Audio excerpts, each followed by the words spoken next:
Hello everybody. Now we will try to focus on the finite element modeling of the wire arc additive manufacturing process. So, in this case we have already shown that how we can solve the heat transfer problem, how we can solve the fluid flow problem associated with the welding process, and apart from that what we can solve some kind of the stress analysis, or in general we can say the thermomechanical analysis associated with the welding process. So, all kind of solution methodology strategy useful in the wire arc additive manufacturing process. There is nothing specific to look into different kind of the governing equation. So, in this case only thing is that the applicable solution domain has to be defined in wire arc additive manufacturing process, and then accordingly you apply our conventional modeling method what we have done in case of the welding process. All can be applicable in case of the wire arc additive manufacturing process. So, let us look into this thing how it is different from the simple welding process. So, definitely wire arc additive manufacturing components are affected by the, in general talking about the several distortion and the residual stress generation. This is one genuine problem associated with the wire arc additive manufacturing process. And if we look into compare with the welding process, the wire arc additive manufacturing process is basically the multi-pass welding process, is equivalent to the multi-pass welding process. Only thing is the difference is a very controlled way. There is a deposition of the material can be done in additive manufacturing process. Now, there is a heat as well as a mass transport between the arc and the workpiece is governed by the molten pool and characterized by the complex physical phenomena. So, definitely in this case there is a heat transport by the creation of the arc as well as the molten metal transport to the domain is there in associated with this particular process. Now, it is not possible to apply very complex techniques at the competent scale due to the unacceptable computational time requirements. If we look into the complete process in additive manufacturing, so we have already explained in the metal deposition process also, then in module 7 there you can find out that there are so many physical phenomena is actually interacting this process, and considering all this together and solving all this, for example, solving the thermal analysis, solving the flow analysis as well as the stress analysis in one common platform is really very time consuming. Basically the computational time becomes very high, so may not be feasible in practical. So, rather we can focus on the individual domain of the analysis, and then we can simply solve the heat conduction equation if we want to know the temperature distribution. If we want to know the flow field, then we can solve the Navier-Stokes equation, and if we are interested to know the distortion residual stress, then we can use the we can look into the thermomechanical model. So, that can be done individually. Now, in general the process is usually simulated by means of the coupled thermomechanical finite element model analysis to understand mostly the residual stress and distortion level in a wire arc additive manufacturing structure. So, basically the heat transfer from the arc up to the molten pool is simulated using the heat source model that also we do in case of the welding process, and which defines a heat generation per unit volume in the molten weld pool. With that we know that if we look into that what way we can solve the heat generation model or heat source model, the same heat source model also applicable in this particular problem. Now, material deposition is taken into account by means of the specific element activation algorithm. It is true that the strategy can be different as compared to the simple static welding process. So, in this case, so there is a continuous deposition of the material. So, every time some activation, when there is deposition of the material, that can be in terms of the mathematical model, that can be considered as there is a activation of the particular element which is synchronized with the deposition of the molten pool, and then problem can be solved. In general it can be solved only heat transfer analysis or only the flow analysis or only the stress analysis process. Now, it is very important to know the dissipation of the heat input to the wire arc additive manufacturing process. So, in this case the heat input by conduction through the components and the substrate. So, heat input from the arc.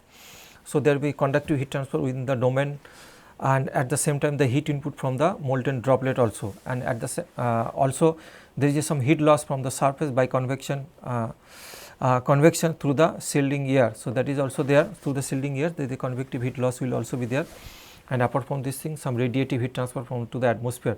It is also associated with the heat loss in this particular process, is similar to the fusion welding process. Now, if we look into the influence of the heat input and their measurement, then heat input parameter is basically controlled by the voltage and current intensity. That is there because we estimate the power required of a particular welding process also, and power equal to that volt into ampere. So, that voltage into current, that indicates the power input, or it controls the heat input, and it provides the qualitative information about the extension of the fusion zone and the cooling rate. Definitely the heat input, we link that heat input is directly define what is the size of molten pool and basically what is the size of the fusion zone, and of course, it influences the what is the cooling rate. It affects the distortion, definitely in a large structure, large volume of the material shrinkage during the solidification. So, it influences the distortion pattern also and play important role in regulating the cooling. A solid state phase transformation occurs in the heat affected zone. So, therefore, in the heat affected zone, it also this heat input also affects the influence the solid state deformation.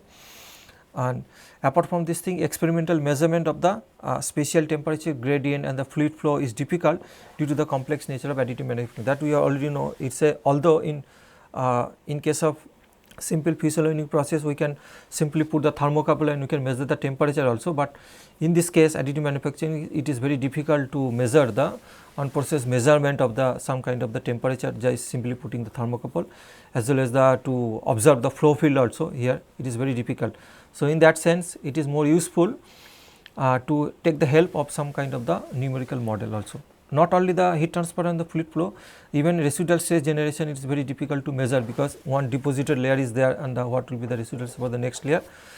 Before next layer deposition, it is very difficult to measure the residuals too. So, that kind of can be done only after in post processing of this particular sample. So, that is why it is a modeling of this particular phenomenon is actually helpful to design the this additive manufacturing process. Now, modeling approach for wire arc additive manufacturing process. So, it melting and the solidification happens. So, we can represent in this way also that there is a metal transfer, then metal is deposited on a substrate or maybe deposited on the previous layer. But if you look into the physical phenomena happens in this cases, the melting of the wire or melting of the already on the substrate material, melting occurs. Even once the heat source moves in forward direction, then backside there is a subsequent solidification will also occur, and on the path due to a particular moving source. So, it is associated with the melting and solidification of this particular process. In general, we can represent that way. Now, this path can be very linear path or path can be curved also. So, look, it depends on the what kind of the geometric profile you are handling. So, therefore, if we look into the modeling approach, what are the expected parameters or phenomena we should consider? One is the prediction of the temperature distribution, that we are always interested to know if for a particular deposition what is the maximum temperature achieved in during this deposition process, and what is the size of the zone, fusion zone, and what is the size of the heat affected zone. All kind of information are important. Apart from this thing, the shape and size of the molten zone and heat affected zone, that actually decided by the temperature distribution. So, therefore, temperature distribution helps to define this heat affected zone and fusion zone dimension. Apart from this thing, solidification time is also important.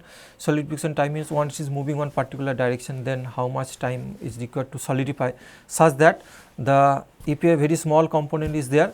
So, if we calculate the solidification time, it will help to take the strategy when should be deposited for the next layer.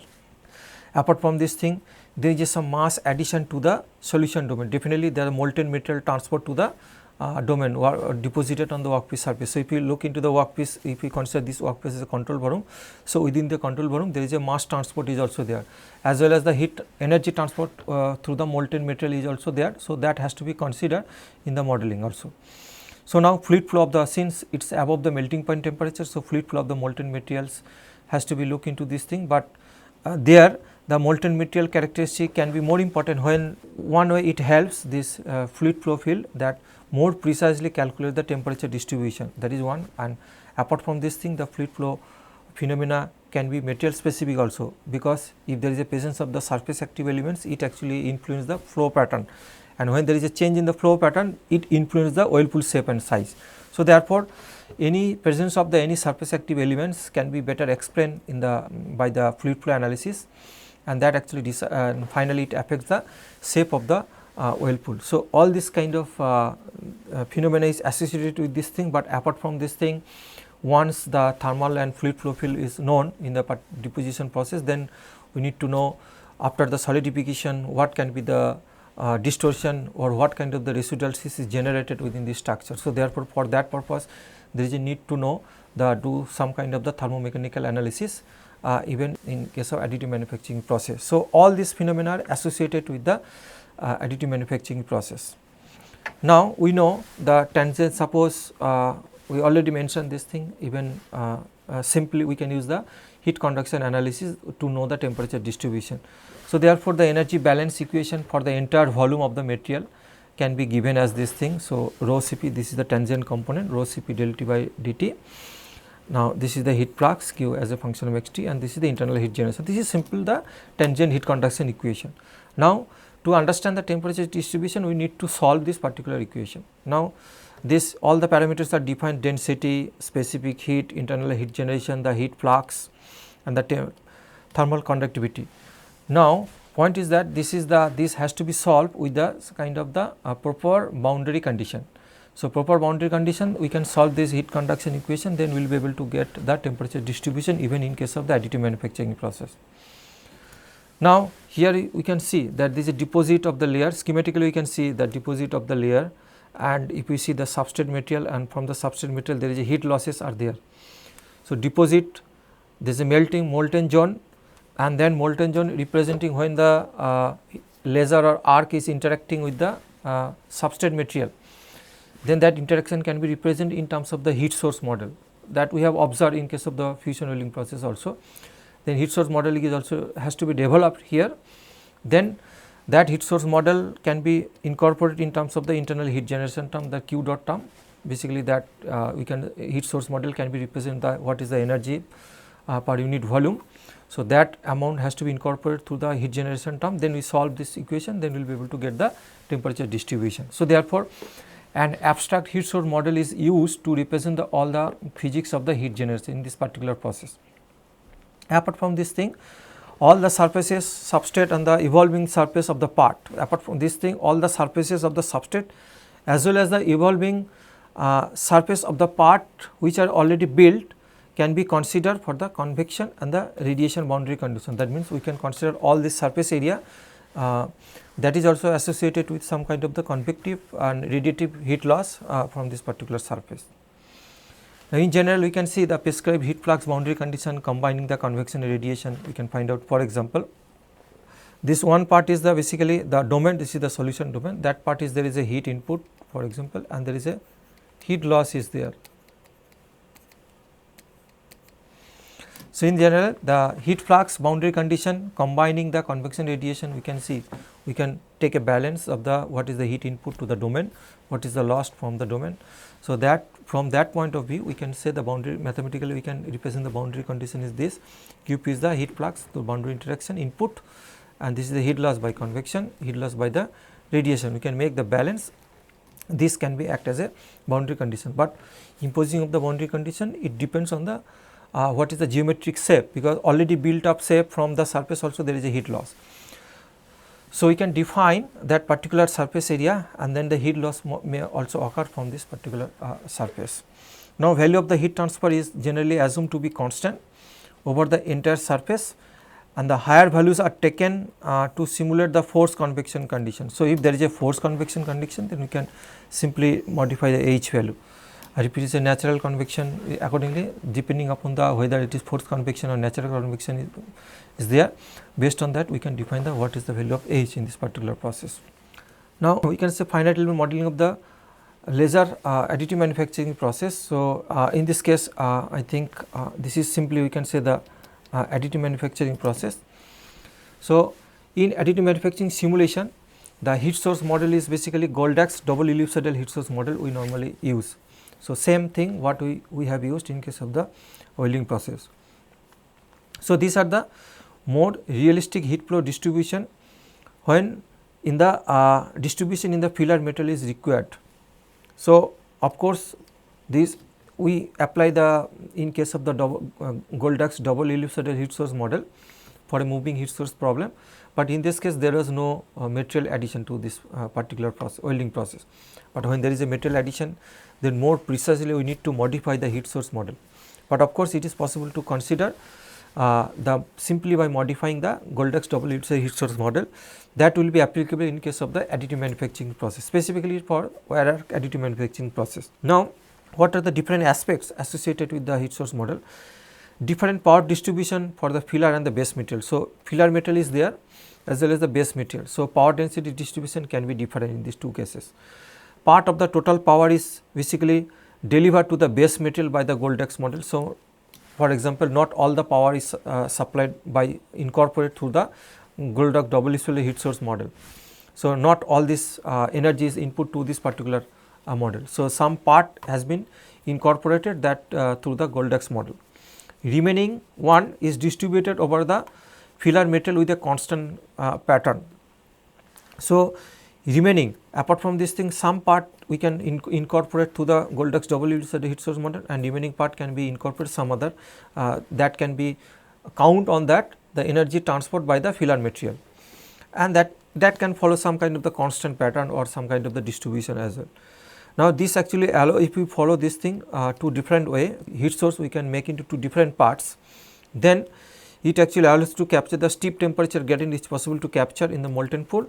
Apart from that, ensure the correct amount of the heat to the filler material elements. So, basically the correct amount of the heat for the filler material elements. So, filler material elements we are talking about this model can be done some activation of the elements.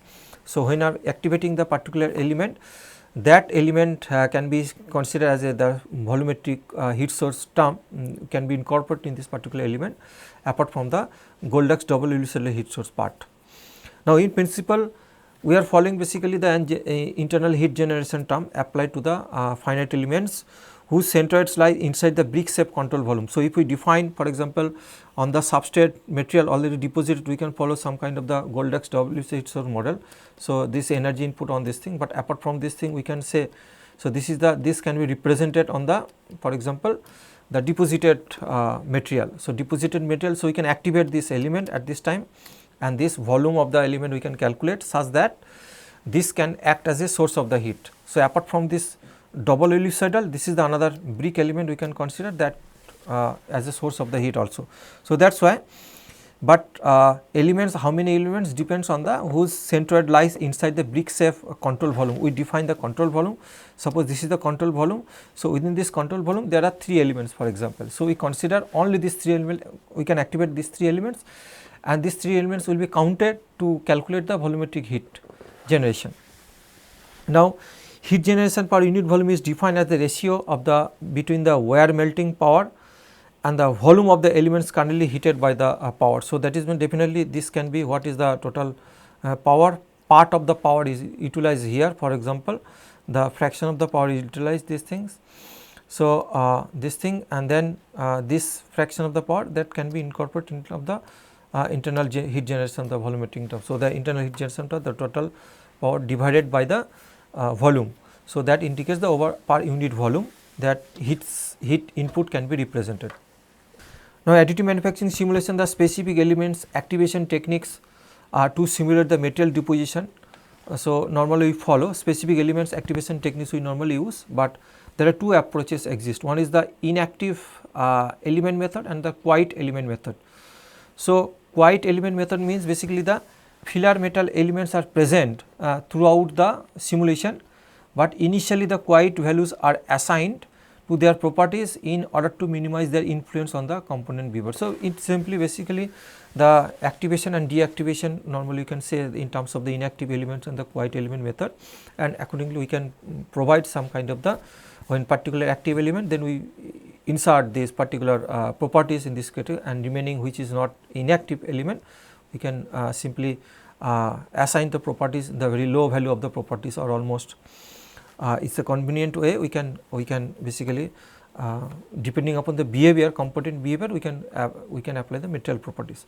So, material properties are progressively switched from quiet to active values according to the deposition process. So, the material properties has to be vary depending upon the deposition process, it can be switched on by following some particular equation also. So, now each element switch from the quiet to active state, and that actually decided by the temperature. How you can decide that which is the quiet element, which is the active element? Maybe that can be calculated by as a function of the temperature. So, temperature or the maximum temperature, if we know the melting temperature or some other transformation temperature, based on that temperature flag we can decide when to activate the element. So, or other way we can say the quiet to active state we can decide by the temperature value. Now, material properties can be decided in this way also. So, for phi equal to this material properties as a function of temperature, it can be we can introduce some kind of activation function, which is also a function of temperature, and activation function in the one property. This is the activated property, and that this is the q, phi q is the quiet property. So, therefore, and this 1 minus the gamma. So, gamma is the activation function in this case. So, it is a simply stepwise we can find out this function such that this gamma can vary something like that. So, this is transition from here to here, and then during the activation stage, and accordingly we can define the properties. So, it is a we can say that quiet property and it is the active property. So, like that, and between there is a transition. So, depending upon the value of the activation function can decide the to activate kind of property. So, this way we can handle the activation and deactivation part, or maybe we can say the this particular active element, the quiet elements, or transformation from active element or quiet element to the active element simply by looking into the properties, but that properties we can put as a temperature flag, as a temperature dependent properties, or of course we can define this transformation from one to other form, that can be a function of the temperature.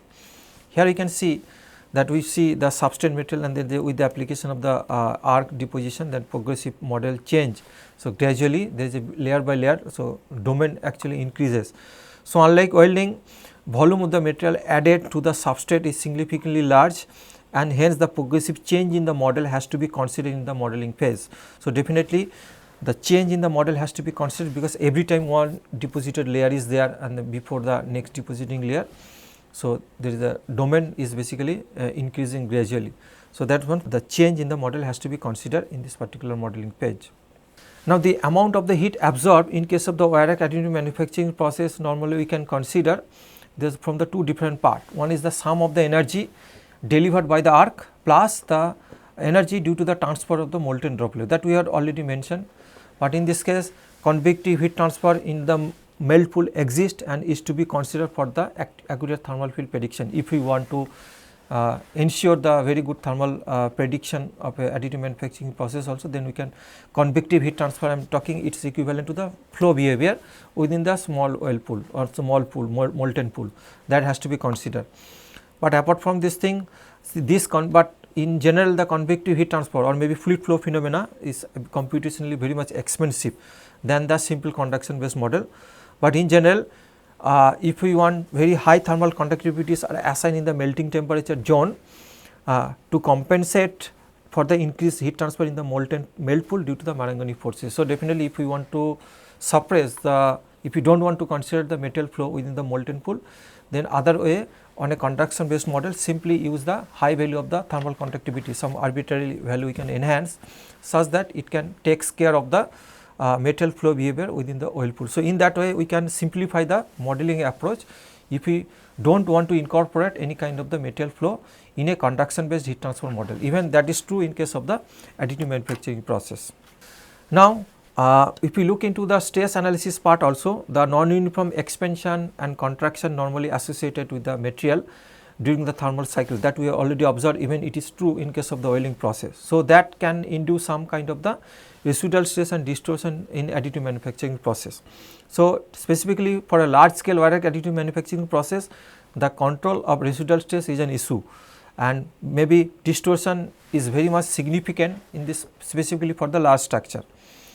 Now, most of the cases we use the sequentially couple the thermomechanical analysis, and it is a most convenient computational time as compared to the other approaches.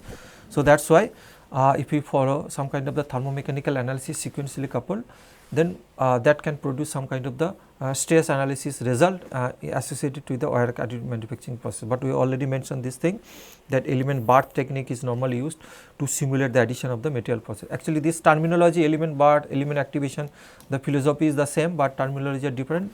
because in different kind of the commercial software they use the different kind of the terminology.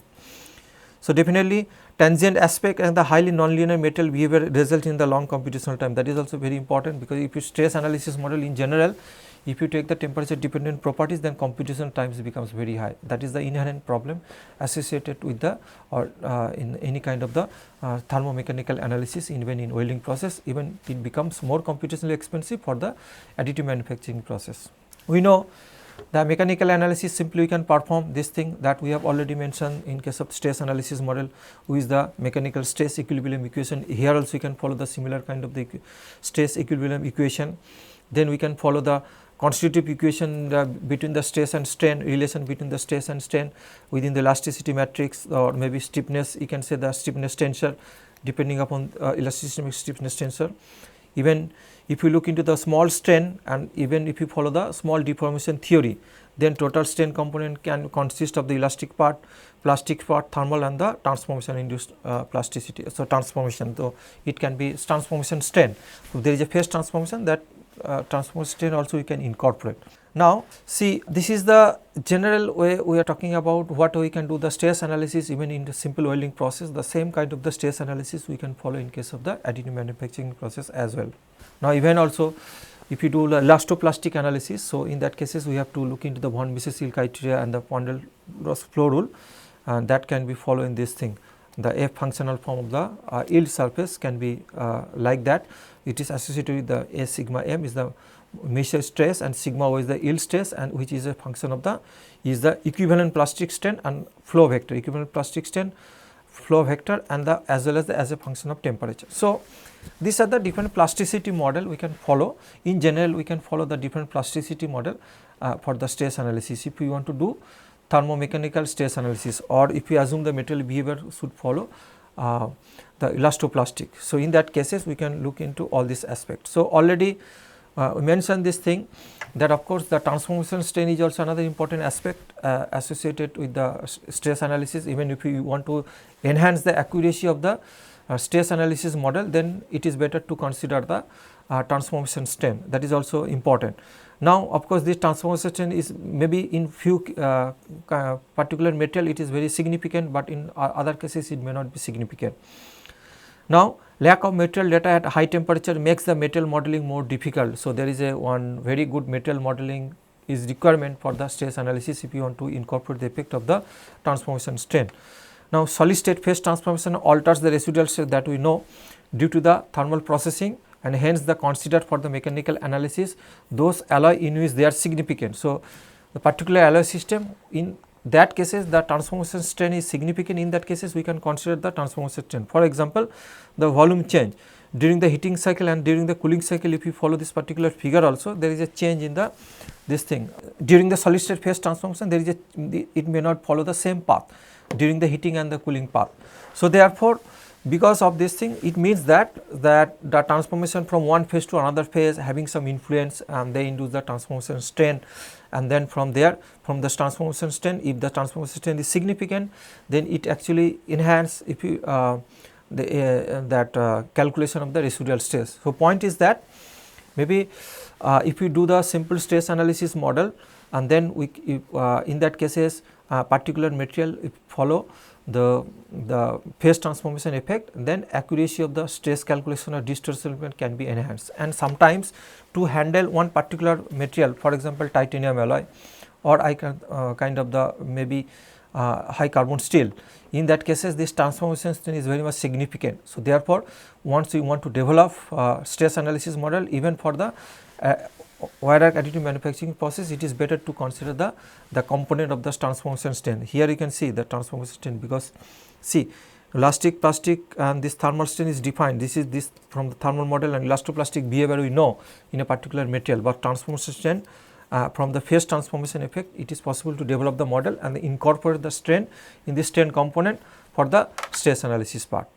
And remaining the way methodology of stress analysis part is the same as the welding process, that we have already explained this thing.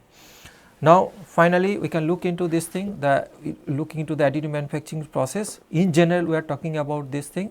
There are so many challenges associated with the 3D printing process or additive manufacturing process, that I think it is necessary to cover here.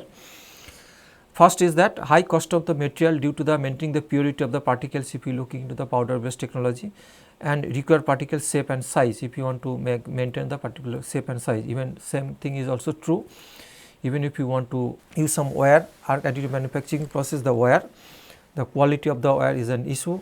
So, such that the quality of the additive manufacturing components depends on the what kind of the wire quality we are using. Unreliability of the machine. So, most of the cases 20% rejection rate, because the feasible parameter domain is actually exist even additive manufacturing process over a very narrow domain. So, very narrow zone. So, that is why over a narrow zone the exactly we are getting very good the component, we can develop the component. So, that is why there is a chances for the rejection rate is simply if you just outside of the narrow domain. Challenges scaling of the technology, definitely if you large scale, if there is a scaling of the technology also there is a challenging task. Even wire arc additive manufacturing, if we lower down the scale then also it creates lots of challenges. So, that is why both way it is also face lots of challenges associated with the powder based technology as well as the wire arc additive manufacturing technology. Speed of the product manufacturing can be an issue. So, build rate, build volume rate, everything is an issue. Environmental concern depending upon the material, all these things, shielding gas we are using and even following some kind of the melting. So, environmental issue associated with this thing. Surface finish is very much issue associated with the wire arc additive manufacturing process, because we cannot expect that very good surface finish in wire arc additive manufacturing process. But when there is a need to produce a large component and large amount of the deposition rate as compared to the powder based technology, then the wire arc additive manufacturing is more suitable. Resolution of this particular process depends on the, that means how sensitive one particular parameter, all these things or what we can achieve the very good surface finish, that is called the resolution of the process is issue associated with this thing, because to establish the resolution of the process they need to consider so many aspects, so many effects, so many parameters has to be considered. Mechanical properties, so layer by layer deposition process, most of the cases it can maybe the weak in the one layer to another layer, maybe due to the shearing action of the component. So, that why mechanical properties can be an issue. And of course, in additive manufacturing component, most of the components associated with this some sort of the post processing technology. So, therefore, this post processing to get a better surface finish, the post processing means the some sort of the machining process is required associated with the additive manufacturing process, but it is more large amount of the machining process is required in case of the wire arc additive manufacturing process as compared to the powder based technology. So, this is all about the additive manufacturing process and their modeling approaches, and what are the difficulties, issues associated to the wire arc additive manufacturing process, that I have tried to in general discuss in this particular module. So, now thank you very much for your kind attention.